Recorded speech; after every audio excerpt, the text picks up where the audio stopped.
안녕하세요. 랜선 작가의 방 9번째 시간입니다. 오늘은 우와, 여기 어딘지 아시겠죠? 맞습니다. 포은 흥해도서관입니다. 지난 3월 18일 개관했다고 하는데요. 대구 경북 최대 규모의 공공도서관이자 영남권 최초의 음악 특성화 도서관으로 꾸며졌다고 합니다. 이곳에서 만날 오늘 작가님 정말 궁금한데요. 이 작가님이 쓴 책 중에 이런 말이 있더라고요. 말이 시가 된다. 왜 속담에 말이 씨가 된다라는 말은 있는데 과연 말이 시가 되다니 우리가 정말 말의 세상에서 살고 있는 요즘이라고 해도 과언이 아닌데요. 말의 무게를 새삼 느끼게 해주는 구절이 아닌가라는 생각이 듭니다. 이 말을 하신 작가님 정말 궁금하시죠? 그럼 랜선 작가의 방 9번째 작가님 만나러 가보실까요? 쌤 안녕하세요. 네, 반갑습니다. 되게 바쁘게 활동하신다고 얘기를 들었는데 그 세월이 약간 비껴가는 느낌? 작품 활동은 잘 못하고 있고요. 지금 직장 생활에 이제 적응한다고. 그렇구나. 좀 정신없이 보내고 있습니다. 그렇구나. 선생님 프로필을 이렇게 딱 찾아보니까 이렇게 적혀져 있더라고요, 처음에. 우체부 아저씨를 꿈꾸다가 오토바이가 없어 초등학교 선생님이 되었다. 대학 시절 학사 경고를 2번이나 받았지만 교수님과 후배들의 도움으로 가까스로 졸업했다. 교단에서고도 정신을 못 차려 좌충우돌 사고뭉치였다. 대체 어떤 학생이었어요? 제가 유년 시절을 보냈던 곳이 포항시 청하면 서정리입니다. 서정리. 네, 어린 시절에 제가 이제 봤던 이제 우체부 아저씨는 오토바이를 타고 낯선 곳에서 이제 우리 동네로 오셔가지고 네. 이제 하시는데 그게 되게 이제 보기 좋더라고요. 그래서 어릴 때는 우체부 아저씨가 되고 싶다라는 생각을 이제 했었고요. 그리고 이제 학창 시절에는 좋은 선생님들을 너무 많이 만나서 이제 선생님이 되고 싶다고 했는데 제가 고등학교 때 별명이 자유인이었어요. 왜요? 뭐 전국 고교 현상문예에 이제 소설도 당선되고 이래가지고 이제 선생님들이 너는 최저 뭐 점수만 맞으면 대학을 갈 수 있으니 우와. 그냥 네가 편한 대로 해라고 해서. 그때부터 이제 다른 친구들은 뭐 자율학습하고 막 10시 반까지 있어도 저는 제가 산책하고 싶으면 그냥 마음대로 나갈 수 있었거든요. 그러면 언제부터 이렇게 글쓰기에 이렇게 관심이 있으신 건지? 제가 상도중학교를 나왔거든요. 근데 상도중학교 1학년 때 그 국어 선생님 성함은 기억이 안 나는. 근데 그 여선생님이 수업 시간마다 만해 한용운의 시집을 가져오셔가지고 시를 한 편씩 읽어주셨어요. 세상에. 그 어린 마음에 그 읽어주시는 그 태도라든지 그 모습이 굉장히 좀 좋았어요. 그래서 시가 뭐길래 저렇게 하늘 같은 선생님이 막 감동하시고 네. 막 이런 모습으로 읽어주실까라는 호기심이 생기면서 그때부터 이제 시집을 읽고 혼자 막 끄적끄적 했는데 이제 선생님이 네가 학교 대표로 백일장에 나가봐라 해서 이제 백일장에 나가서 상도 받고 뭐 이러면서 이제 글을 쓰게 됐습니다. 그러면 그렇게 글을 쓰게 됐으면 대학을 진학을 뭐 문창과나 또는 국문과나 이런 쪽으로 가지 않았을까라고 하는데 교대를 가셨잖아요. 고등학교 시절에는 이제 늘 그 가고 싶었던 대학은 이제 군인사관학교라는 경희대학교 국문과를 가고 싶었는데 형편상 어쩔 수 없이 이제 교대를 가게 됐습니다. 초등학교 아이들이 잘 맞았나요, 선생님? 이거 막 되게 자유인이셨잖아요. 네, 그래서 첫 발령 받고 한 몇 년 동안은 이제 막 대학 시절에 했던 그런 막 자유롭게 막 이렇게 그런 게 나와가지고 그 처음에 만났던 아이들한테 좀 많이 미안해요. 그런데 또 이제 좀 시간이 좀 지나서 좀 좋은 선배들을 만나고 뭐 이러면서 좀 철이 들어가지고 이제 그때부터 이제 제가 좋아했던 거, 제가 잘하는 걸 이제 아이들하고 나누기 시작했거든요. 뭐 시를 읽어준다든지, 뭐 시를 같이 쓴다든지.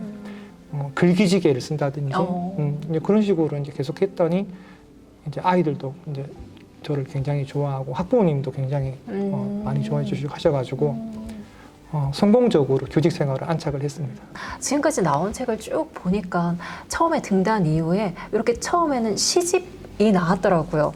이 보이저씨 이거는 솔직히 우리가 처음 하면 되게 의미가 깊잖아요. 여기에서 혹시 선생님 애착이 가는 시 있을까요? 보통 이제 시집을 낼 때 네. 잘 아시다시피 그 제일 첫 번째 놓는 시랑 네. 제일 마지막에 놓는 네. 시가 의미가 있잖아요. 이 얼음사다리라는 시를 제가 제일 첫 번째에 나왔는데 네. 이 시에 대한 좀 애착이 있습니다. 아 그렇구나. 네네. 어떤 시예요? 그 이제 포항 시민은 아시겠지만 그 우방 신천지에 가면 그 외벽이 엄청 높아요. 네, 근데 그 사이로 이제 아마 물이 흐를 수 있게 해놨더라고요. 근데 한겨울에는 그 물이 이제 고드름이 돼가지고 네. 정말 막 이렇게 사다리처럼 이렇게 연결되어 있거든요. 그냥 산책을 하면서 그걸 봤더니 아 저게 얼음 사다리구나. 이제 어머니들이 이 얼음 알갱이들을 올려 보내기 위해서 자기들끼리 뭉쳐가지고 만든 얼음 사다리구나 하는 생각이 들어가지고 이 시를 쓰게 됐습니다. 한번 읽어주실 수 없을까요? 아, 네, 알겠습니다. 얼음 사다리. 상가 외벽 낭떠러지에서 차가운 바닥으로 내팽겨쳐지는 아이들이 안타까워. 겨우내 수많은 어머니가 목마를 타고 허리춤을 부여잡으며 얼음 사다리를 놓았던 것이다. 날이 풀리면 얼음 사다리를 타고 맑은 눈동자를 가진 아이들이 똑똑똑 얼어붙은 땅을 깨울 것이다. 세상에. 선생님, 시를 읽어주는 사람에 따라서 완전 또 달라지네요. 네네, 맞습니다. 그 생각이 금방 너무 들었어요. 이렇게 첫 시집이 나오고 나서 두 번째 시집이 아닌 동시집이 나왔어요. 그런데 시를 등단하고 나서 다시 동시로 등단한 이유가 있을까요? 아무래도 제 직장이랑 관련이 있는 것 같아요. 이제 아이들하고 같이 생활을 하다 보니까 그리고 또 아이들 글쓰기 지도를 하다 보니까 이제 그걸 그냥 지나칠 수가 없었어요. 그래서 그거를 이제 시라는 형식보다는 제가 아무래도 초등학교에 이제 근무를 하다 보니까 자연스럽게 동시 동화를 쓰게 됐습니다. 그렇구나. 예. 그렇게 해서 그때 그 근간에 또 모았던 또 동시를 이렇게 동시집으로 딱 냈는데 이 제목 자체도 너무 재밌어요. 지각 중개석. 그리고 막 여기 지각 중개석이라는 동시에서도 보면 막 아이들이 막 정말 중계를 하잖아요. 진짜 실제 일들을 이렇게 다 뽑아 올려서 네, 이렇게 실제로 있었던 일입니다. 아, 그렇구나. 거의 대부분이 다 실제로 있었던 일이에요. 세상에. 그리고 여기 저는 긴 동시도 좋지만 짧은 동시들도 너무너무 재밌었던 게 있거든요. 막 100원 이런 거. 아니 어떻게 이렇게 생각해내지? 라는 생각을 되게 많이 했어요, 선생님. 시를 쓸 때와 동시를 쓸 때 이렇게 좀 다른 게 있나요? 일단은 이제 요리에 빗대어서 표현을 하자면 이제 어떤 음식을 했을 때 그 음식을 담는 그릇이 다르잖아요. 근데 어떤 뭐 착상이라든지 어떤 모티브가 있을 때 이건 시가 어울리겠다. 시라는 용기가 어울리겠다. 이거는 동시라는 용기가 어울리겠다. 이런 생각은 좀 합니다. 야, 그렇구나. 두 번째 책이지만 이 지각중개석은 선생님 그 작가로서 되게 큰 이바지를 하는 그런 느낌이 들거든요. 네, 이 책을 내고 네. 나서 진짜 많은 뭐 강의, 뭐 아이들과의 만남, 뭐 정말 많은 반응이 별 반응 없었는데 반응이 엄청 많았죠. 그래서 더 네. 어린이 문학을 더 열심히 해야 되겠다 이런 생각을 좀 했던 것 같아요. 그렇구나. 책 소개를 잠깐 보니까 이렇게 적혀져 있더라고요. 이 동시는 아이들과 통하는 가장 좋은 수단이라고 합니다라고 이렇게 말을 이렇게 적혀져 있던데 이 현장에서 선생님 작품이랑 딱 같이 이렇게 봤을 때 아이들 작품이 더 좋다 이런 것도 있었어요? 네, 진짜요? 많습니다. 네, 많습니다. 아이들은 원래 시인이다라는 말이 있는데 우리 아이들이 쓰는 시를 보면 이건 정말 따라갈 수 없다. 예, 그때 그 나이에 그 아이들이 낼 수 있는 그런 동심의 그런 영역은 우리 어른들이 흉내낼 수 없다. 그런데 그걸 봐주시는 선생님이 있기 때문에 그 아이들은 더 열심히 쓰지 않을까라고 하거든요. 이제 교감으로 나가기 전에 이제 계속 담임을 하면서 매년 이제 아이들 시집 문집을 엮었거든요. 이제 서점에서 파는 책처럼 이제 문집을 만들었는데 그게 뭐 선생님들 사이에 또 학부모님들 사이에 네. 굉장히 이렇게 좀 반향이 있는가 봐요. 세상에 이런 그 시를 아이들이 쓰는구나. 네네. 그래서 굉장히 보람이 있었는데 지금은 이제 잘 못 만나고 있어요. 좀 많이 좀 아쉽습니다. 그렇구나. 이제 세 번째. 아니 저는 이렇게 동시를 딱 내고 나서는 다시 동시집을 내지 않을까라고 했는데 또 장르가 바뀌었어요. 뭐 제가 지금까지 25년을 여러 학교에 근무하면서 정말 사연 많은 여러 아이들을 많이 만났잖아요. 그 이야기를 그냥 저 혼자만 담아두기에는 너무 아깝더라고요. 그래서 여기 담겨져 있는 이야기도 제가 만났던 우리 아이들 이야기예요. 가장 애착이 가는 게 좀 있을까요? 네, 영애. 네, 그렇구나. 실제로 겪었던. 선생님 이 얘기를 살짝 해주시겠어요?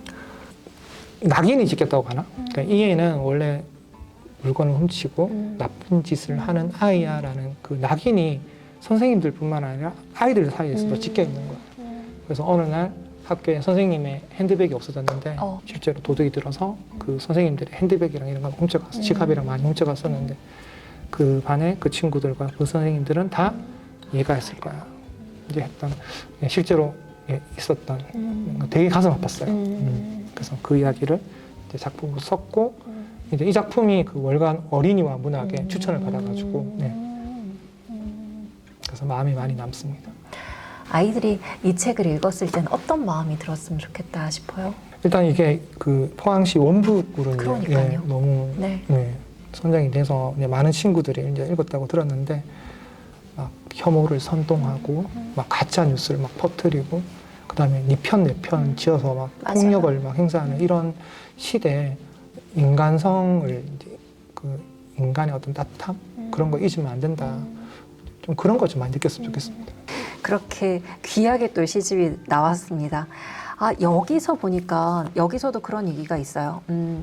그 독특한 발상, 그다음에 상상력 이런 것도 주변의 작고 사소한 사건들을 소환해서 깊이 있는 시선으로 그렇게 했다라고. 동시든 시든 이 동화든 이 김현옥 선생님한테 이 글쓰기가 가지는 어떤 중요함 이런 게 있을까요? 내가 왜 시를 쓰게 됐을까? 왜 글을 쓰게 됐을까?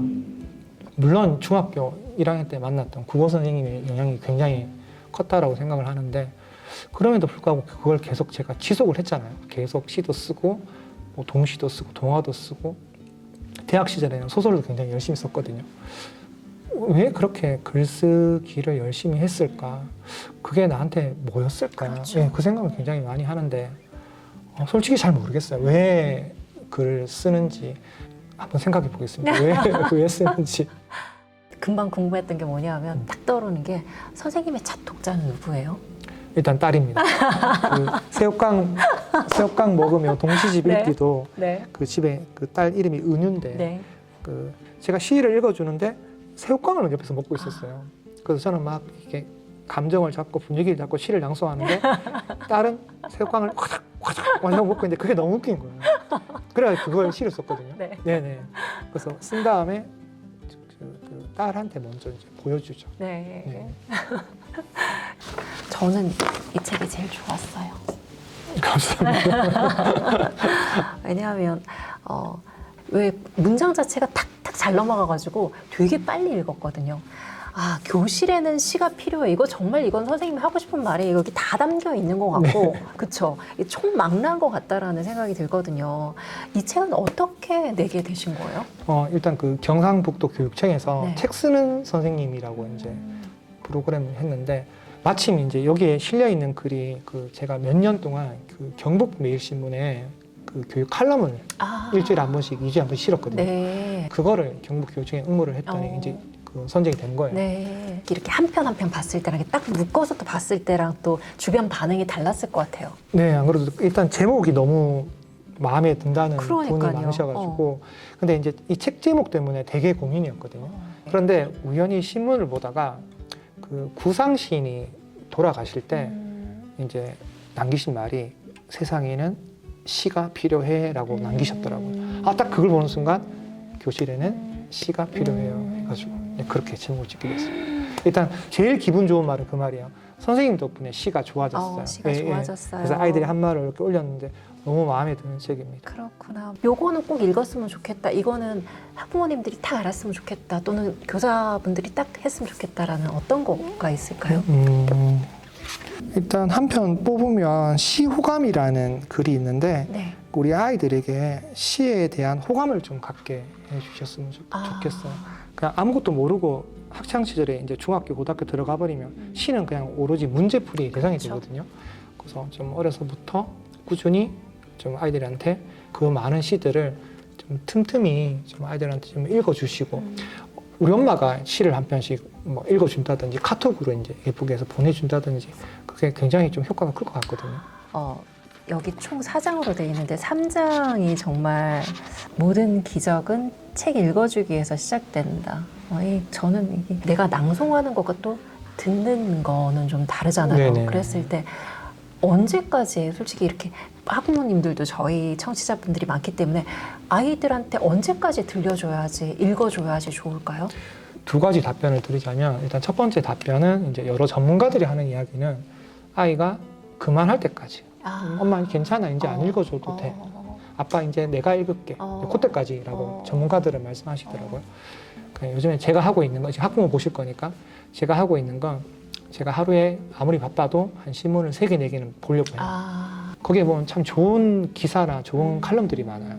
그러면 제가 늘 스크랩을 해뒀다가 같이 읽을래 해가지고 요즘에 계속 이제 세상 읽기 딸내미하고는 세상 읽기라고 하거든요. 그래서 2개 정도 준비해서 같이 읽고 있습니다. 굉장히 좋은 것 같아요. 네네. 저희 이 랜선 작가의 방에서는 정말 도서관에 자주 오시는 분들이 많이 들어오기 때문에 정말 책이 많잖아요. 구독자분들한테 요 책은 꼭 한번 봤으면 좋겠다 권해주시고 싶은 책이 있는지. 오늘 3권을 준비했는데 네. 먼저 이제 그 올해의 좋은 동시 2024년 딱 네네네. 따끈따끈하네요. 작년에 이제 발표된 동시 중에 이제 네. 권영상, 김재곤, 안도현, 유광희, 이제 이한 선생님들이 이제 뽑은 동시거든요. 그래서 2024년에 발표된 동시 중에 요 분들이 이제 투표해가지고 네. 뽑은 작품들이 실려져 있습니다. 그래서 그렇구나. 꼭 한번 읽어보시고 마음에 드는 시가 있으면 네. 이렇게 위에 접으셔가지고 네. 아이랑 같이 한번 읽어보시는 것도 좋을 것 같아요. 저는 개인적으로 어떤 게 좋았어요, 선생님? 저는 내가 기른 모든 개들 개들. 자기가 지금까지 길렀던 개들 이야기거든요. 우와, 근데 읽고 마음이 저는 길러본 적이 없어요. 선생님 한번 읽어주세요. 아 그럴까요? 네, 한번 들어보고 싶어요. 내가 기른 모든 개들 송진권. 메리는 언젠가 집을 나갔고 해피는 병에 걸려 죽었지. 누리는 누군가 몰래 데려갔고 늘보는 늙어서 죽었어. 나는 개가 죽거나 없어질 때마다 다시는 다른 개를 키우지 않겠다고 맹세했어. 울면서 다짐을 했지만 이상하게 또 개가 생겨서 키우게 됐지. 지금 기르는 개는 땡구란다. 난 가끔 땡구에게 해피라거나 메리, 늘보라고 부르기도 하지. 그럼 땡구는 신이 나서 내게 달려오는데 누리가 오는지 메리가 오는지 해피가 오는 건지 내가 길렀던 모든 개들이 다 내게로 오는 것 같아. 그럼 난 머리를 쓰다듬어 주고 개껌이나 사료라도 언제나 먹을 걸 꼭 준단다. 저는 이 동시집에서는 이 시가 제일 마음에 들었던 것 같아요. 선생님 또 어떤 게 있을까요? 이번에는 스토너 소개할게요. 이것도 정말 네. 2024년에 읽었던 책 중에 가장 오래 마음에 남은 책. 왜요? 이 스토너 교수의 정말 그 고구마 100개 먹은 그런 그러니까 정말 그런데 막 거기에서 제가 보이고 그리고 이 스토너의 부인 그리고 스토너의 딸 그게 너무 가슴 아프더라고요. 주변에 스토너 읽어보시라고 많이 권했었는데 이제 읽어보시고 너무 마음에 울림이 크다고 하시더라고요. 마지막으로 한 권 더 읽으면요. 이제 아주 유명한 우리 박노해 시인의 너의 하늘을 보아라는 시집입니다. 박노해 시인의 그 초판 처음에 나왔던 그런 시집들을 읽고 굉장히 영향을 많이 받았어요. 박노해, 백무산 뭐 이런 시인들, 노동 시인들. 그 박노해 시 중에 이걸 또 특히 또 권해주신 이유가 있을까요? 예쁘잖아요. 아주 중요했어요. 예, 예쁘고 그다음에 여기 읽으면서 제가 이제 마음에 드는 시를 이렇게 접어두거든요. 근데 정말 이렇게 접을 때가 많아서 이렇게 접어두는 시는 아침 시단에 꼭 소개를 해요. 그리고 박노해 시인은 인스타나 여러 가지 이제 그런 활동들도 시를 통해 가지고 문학을 통해서 열심히 하시거든요.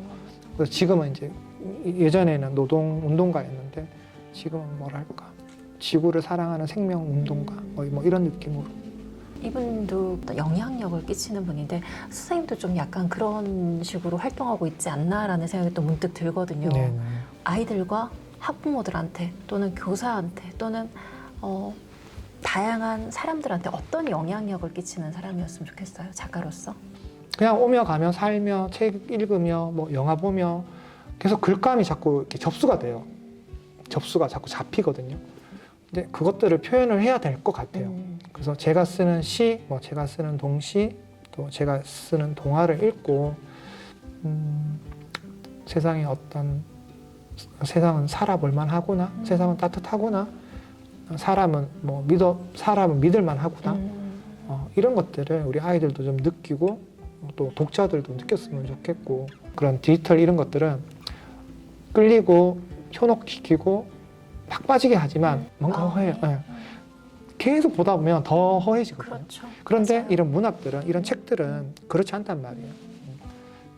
그런 것들을 좀 채워줄 수 있는 그런 글을 좀 쓰고 싶다. 그러면 이제 마지막으로 작가와 이제 현장에서 아이들을 대면하는 교사로서 어린이 학부모들 책과 관련해서 꼭 하고 싶은 말. 아빠는 아빠 책을 읽고, 그다음에 엄마는 엄마가 읽고 싶은 책을 읽고, 그다음에 아이는 아이가 읽고 싶은 책을 읽었으면 좋겠습니다. 우와, 멋있다. 아빠는 아빠의 책을 읽고, 엄마는 엄마의 책을 읽고, 아이는 아이의 책이 좋은 것 같았어요, 선생님. 오늘 만난 이 김현욱 작가님은요, 시, 동시, 동화 등 정말 여러 장르를 관통하고 있는데요.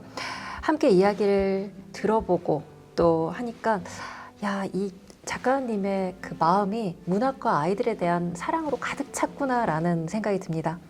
그리고 이 김현욱 작가님은 단지 작품을 쓰는데 그치지 않고 문학 작품을 어떻게 하면 아이들의 친한 벗으로 만들까, 이런 고민한 흔적이 많이 보여지는데요. 오늘 작가님 너무 좋은 이야기, 솔직히 좀 제가 좀 감동받고 좀 배우고 가는 배우고 가는 시간이었습니다. 오늘 너무나 감사했습니다. 초대해 주셔서 고맙습니다. 고맙습니다.